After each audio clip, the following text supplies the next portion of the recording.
Pleasure to be speaking with you. Um, My pleasure. yeah, so just to start off, for those who might not be familiar with the film Iron Butterflies, and since you don't, the style of the doc doesn't really do that, I'd like to hear in your own words what the film is kind of about.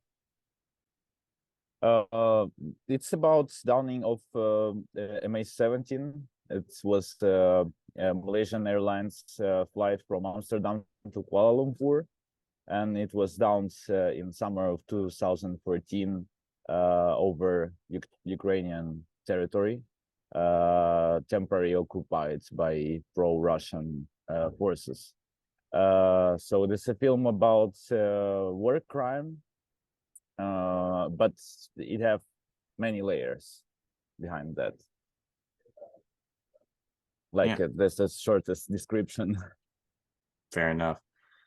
Um, so I noticed you use in when spelling out Russia in the paragraphs of information, the caption display, there's a lowercase used. Yeah, And why did you choose to do that? to show disrespect to that country. It's like organically, organically like that. It just feels not right. It feels uncomfortable to type it with a capital. All right. It's like it's corresponding the vision of all Ukrainians, I guess. Um, yeah. Okay. Um, and a lot of the footage um also seems to be archival that you gathered. Was that your intention from the start, or did that develop more because of also, the need to protect the identity of the subjects who actually do appear in the film, or was that, or is there always like that kind of balance that you should with those like film sequences that you have and the archival footage cut together? Was that always the plan? There was no plan Okay. at any step. It's all this film created just going with the flow. At the beginning, the very beginning, it was the project started after my experience in two shorts made only from materials, only with materials from criminal cases. So it was the about shelling of civilian bus in Volnovakha and shelling of Sydney residential area in Mariupol. These two shorts, yeah, is pure documentary because there was no space for any artistic gestures, anything, because it was also official publications about the investigation. And we with our team was looking for the project to use this experience in something bigger, and we start working on MH17, and uh, really in a few days we understood that we were not gonna have same unique access to the materials because it's international trial and it just begins at that moment. And yeah, we start to work with open source, um, with all the diversity of open source footage, also used by open source investigation teams like Bellingcat or Inform Napalm. Um, yeah, that was the so there's many reasons to use archives, and also it's I would say it's my style. It's my second feature, and first one was made only with the footage like from personal recordings of Ukrainian soldiers from 2014. So yeah, I know how to use archives and combine it. Yeah. No. Um, I think that was especially effective in that last shot, um, with the planes charted around Ukraine. I like I sort of think I know what you're trying to say with that, but maybe you want to expand on that, because I think it was a very particular final shot, right? Yeah, it is final shot. So there's few things. First of all, we kind of continuing the line with the fly radar as a as a uh, as a tool. Yeah, the we was through the film we was following the figure of the plane, Yeah. and then we see that there's actually like the life is going after this downing. Everything, like whole world is still living, still everything operating, and I like the feeling that life is unstoppable. So it's like what's the word? Where's the house for ants? What's the word for that? Like the ants. Uh, uh, Like where ants um, live? Like an anthill? yeah, yeah, yeah, Yeah. yeah, Okay. yeah. So it's like a, so I like this feeling, and at the same time, it's a very sad image because it's not the airspace over Ukraine is closed from 24th of February 2022. So we kind of living pretty much uh, closed from outside world, and for some time we like this winter we was living also in darkness. There was no like Russians was attacking the power plants, so there was no we was living in darkness and without planes. So I like that this image showing that um, the disconnection. Yeah. And I think it's interesting, like, you bring up like the present situation.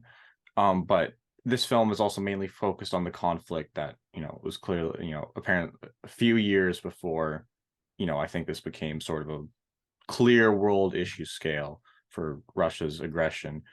So what made you feel like you needed to make this doc going over that past event, and like how do you hope that corresponds to what's going on in the present day? I see a totally clear connection between downing of passenger plane with 298 people from different continents, and that the fact that there was no any consequences for the murderers. It's organically leading to the bigger crime. That's it's a it's the essence of this film, I guess. So you definitely will have the something even worse. Um, so the whole situation, the full scale invasion was for sure was like make me numb for half of the year. I just lose the meaning of this film. I lose the meaning of making films in general. Like it's changing nothing. But at the end, that was the only ending of this film. Without full-scale invasion, without what Russia did, uh, there is no ending. So I was asking, if I were trying to convince someone to watch this film, what do you think I should say to them? Like, Well, mm, it's a good question. I guess the whole the style of this film is something very about it's very Ukrainian, I would say. The um, chaotic, poetic vision, and even maybe it's not the best word, but mystical in some way. Um, it's very something how Ukrainians see the world, and um, telling the stories, especially through the screen. Um, so maybe this can be interesting for the for people.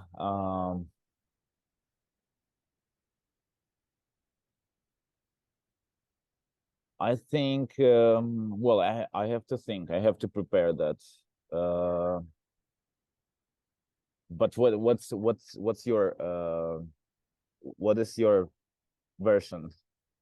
What how you can See, I mean, I was sort of asking you that so I would have a better answer, but to me, yeah, like some of what you said, that it will like, while it's very well made, there's still like and beautiful at times, there's still like this kind of haunting feeling of what's happened, right? And then I think it also works very effectively as like an investigative documentary to like help make it clear like what Russia is doing to manipulate their own population and those surrounding it into thinking that they had nothing to do with it. As I've seen with a couple other cases about different things that Russia has done, while like, paying attention to the people who are being affected by it, but also in like a very much more of a, not just watching the terrible things that are happening to them, but the more like the feeling of it rather than just like actually showing it. Mhm. I think you did that really well. One I just have one more thought. What is also special about this film, I guess Ukrainians have kind of injection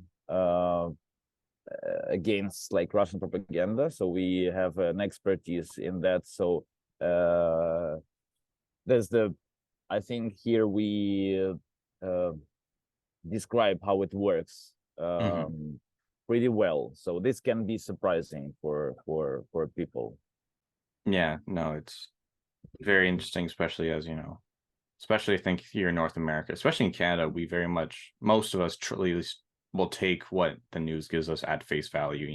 There's still a lot, Mm-hmm. we'll scrutinize it afterwards, but we'll usually like take it from truth and go from there. While it's very Mm-hmm. interesting to see how these networks are just like blatantly lying, and it's like almost setting a stage where there's like opposition, but really there's not, like that there's actual debate when there's not. It's Mm-hmm. very Yeah. interesting. Um, So I just wanted to ask a little bit about the sort of writing slash editing process. Do they kind of become one and the same? What was that like? So our production process was very weird and untypical because we have like one shooting day of documentary shooting day, then like months of editing, searching for the archival footage, then one fiction shooting day, then again months of like digesting what we have. So it's all was like how to say that. Um, however, so huge gaps between the shooting days. Um, and yeah, I have a time to edit between them. Also, what is interesting that after full scale invasion, I made my version of edits, and we just in case we sent all our material, a copy of the materials to our colleagues in Munich. So my co-editor and co-writer Miloš Luktenko edits her own version, and we kind of playing ping pong between Kiev and Munich with the different versions of edits. And before, like my version was even more chaotic and let's say poetic, and I guess not so understandable for an audience. So Mila bring to the edit this uh, German view, and everything become more like structured. Uh, so this was the process. Right. Yeah. No, I think it's the interesting intersection between like those more poetic scenes, those like black and white vignettes, like the fiction stuff you said you were shooting, and the like very much factual third person perspective that you get on all of it. But as But far as those vignettes, Mhm. what were you trying to like personally express through the like those more poetic scenes? I just want to mention that the I would say that what they're saying, like poetic, it's not only about black and white parts. The part, for example, with the satellite images, when we see how the place of a plane crash just disappearing with time, I guess it's also going to the like poetic parts of this film. Uh, it's not something necessary to tell the facts, to tell factual like story of this downing. But what was the reason? At first, there's a lot of reasons. First is I had this all diversity of the footage um, from like let's say uh,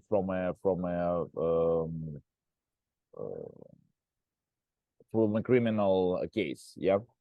Um, and I like the diversity of all of that, the TV footage, the satellite images, the phone interceptions, some social media web pages, and etc. And I was looking for something to give a shape to all of that, to make it more solid. In the same time, I was looking for, like, for years I was looking for a project to use physical theater, because I was working on in theater also, and like I like it. I like it's something very useful for me. Physical theater, gesture, body language. It's just I don't have to search for the words to tell what I feel, what I think about any like phenomenon. It's already there in my mind. Um, and